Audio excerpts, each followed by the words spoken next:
नमस्कार दोस्तों, आप सभी का मेरे चैनल पर स्वागत है। इस वीडियो में मैं आपको बताऊंगा कि आप एक अच्छे म्यूचुअल फ़ंड का चुनाव कैसे कर सकते हैं। क्योंकि एक अच्छे म्यूचुअल फ़ंड का सिलेक्ट करना बहुत ज़्यादा ज़रूरी है, क्योंकि हम इसमें लॉन्ग टर्म के लिए इन्वेस्ट करते हैं, जिससे कि हमारा जो पैसा है वह बहुत ही जल्दी कई गुना बढ़ जाए और जिससे कि हमें अच्छे खासे रिटर्न मिल पाएँ। तो इस वीडियो में मैं आपको पूरी जानकारी दूंगा कि आप म्यूचुअल फ़ंड का चुनाव कैसे कर सकते हैं, जिससे कि आपको अच्छे खासे रिटर्न मिल सकें।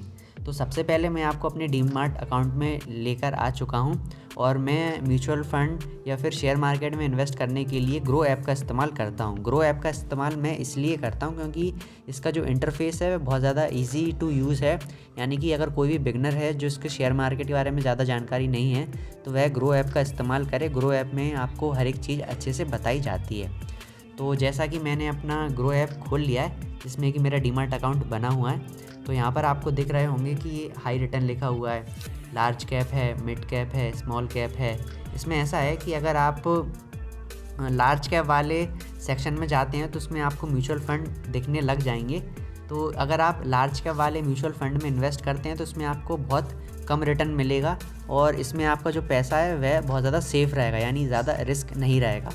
तो अगर आप मतलब कि बिल्कुल भी रिस्क ज़्यादा नहीं लेना चाहते हैं तो आप लार्ज कैप वाले में इन्वेस्ट कर सकते हैं।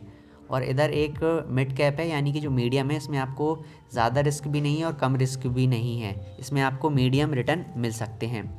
अगर आप ज़्यादा रिटर्न लेना चाहते हैं कम समय में और ज़्यादा रिस्क लेना चाहते हैं तो आप स्मॉल कैप में जा सकते हैं। इसमें आपको बहुत अधिक मात्रा में रिटर्न मिल सकता है म्यूचुअल फ़ंड में।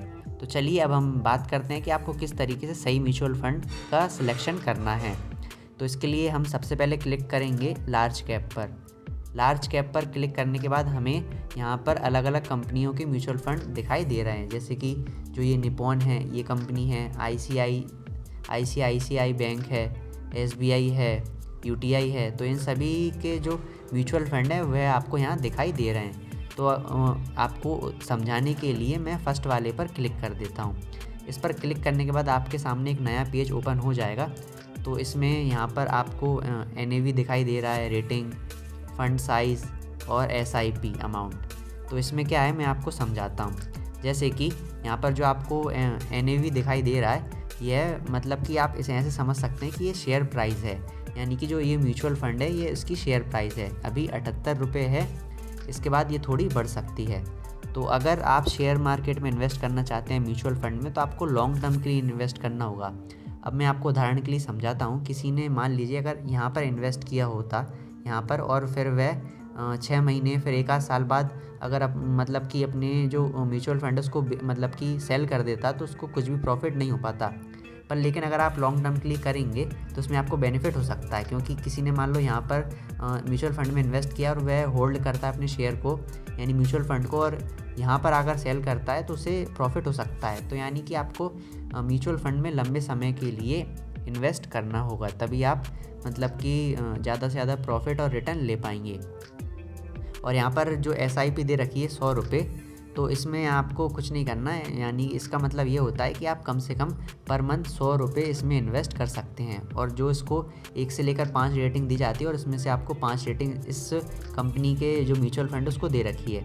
यहाँ पर फंड साइज़ है 18,071 करोड़ रुपये। इसमें यानी कि यह है कि इतने जो रुपए हैं वह म्यूचुअल फंड में इस फंड में इन्वेस्ट किए गए हैं। अब जो सबसे इम्पोर्टेंट बात है वो यह है कि आपको यहाँ पर चेक करना है कि जो इसकी होल्डिंग्स हैं, इसने मतलब कि इस म्यूचुअल फंड में किस किस स्टॉक्स में इन्वेस्ट किया है। तो यहाँ पर आपको इस पर क्लिक कर देना है। जब आप इसमें क्लिक करेंगे तो यहाँ पर आपको अलग अलग स्टॉक के ऑप्शन नज़र आ जाएंगे। तो जैसे कि यहाँ पर एचडीएफसी बैंक है, आईसीआईसीआई बैंक है, रिलायंस इंडस्ट्रीज़ है। तो आपको क्या करना है कि इन सभी कंपनियों को थोड़ा बहुत चेक करना है और देखना है कि इन कंपनी मतलब जो यह कंपनी है यह आगे चलकर प्रॉफिट जनरेट कर सकती हैं कि नहीं कर सकती हैं। क्योंकि जो ऊपर की है 4-5 कंपनी है, 8-10 कंपनी, इन कंपनियों में इस म्यूचुअल फंड के ज़्यादा से ज़्यादा पैसे इन्वेस्ट किए गए हैं।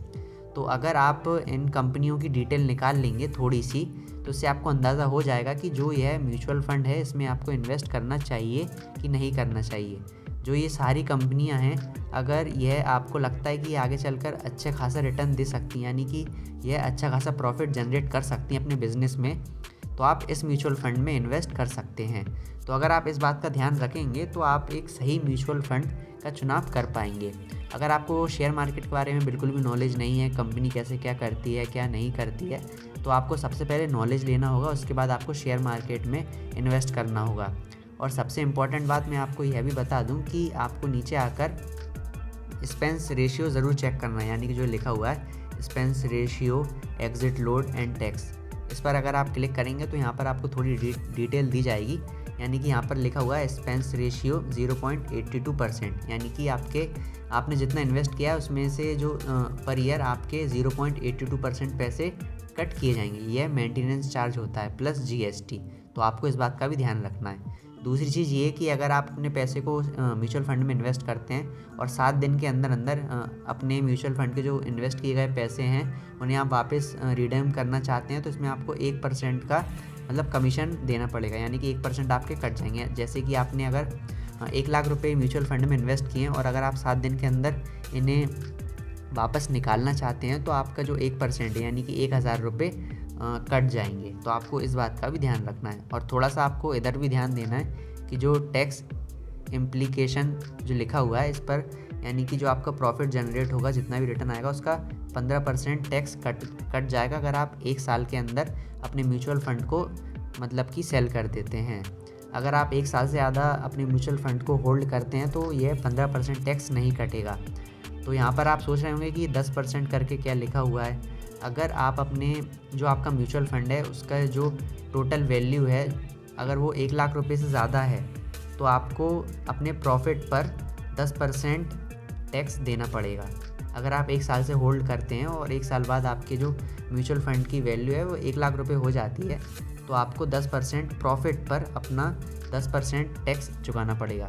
तो यह छोटी छोटी चीज़ें थी, अगर आप इन चीज़ों का ध्यान रखेंगे तो आपको शेयर मार्केट में मतलब काफ़ी अच्छा फ़ायदा हो पाएगा और आप काफ़ी ज़्यादा नुकसान से बच पाएंगे।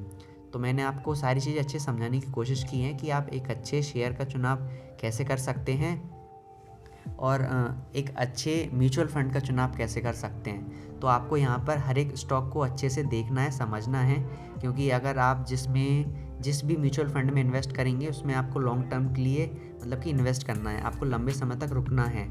तो आपको इन कंपनियों को अच्छे से देख लेना है, जो भी यहाँ पर कंपनी के नाम दिए गए हैं, यह कंपनी अच्छे मतलब आगे चलकर अच्छा काम करेंगी कि नहीं करेंगी, ज़्यादा प्रॉफिट जनरेट होगा कि नहीं होगा। अगर आपको यह कंपनी अच्छी लगती हैं तो आपको आंख बंद करके अपने म्यूचुअल फंड में इन्वेस्ट कर देना है, यानी कि जिस म्यूचुअल फंड में आप मतलब कि इंटरेस्टेड हैं और उसकी कंपनियाँ अच्छी हैं तो आपको उसमें इन्वेस्ट कर देना है। तो यही छोटी सी चीज़ थी, अगर आप इसे समझ जाएंगे तो आप बहुत ही अच्छे खासे रिटर्न म्यूचुअल फंड में ले सकते हैं। जैसा कि आप यहाँ पर ग्राफ देख रहे हैं ये ऊपर ही जा रहा है, जैसे कि यहाँ ऊपर गया फिर थोड़ा सीधा गया फिर ऊपर गया फिर सीधा गया। तो अगर आप लॉन्ग टर्म के इन्वेस्ट करेंगे तो आपको इसमें प्रॉफिट हो सकता है, अगर आप शॉर्ट टर्म के लिए आएंगे तो इसमें 50% चांस है कि आपको लॉस भी हो सकता है। तो इस वीडियो में इतना ही। मुझे उम्मीद है कि आपको सारी चीज़ें अच्छी समझ में आई होंगी।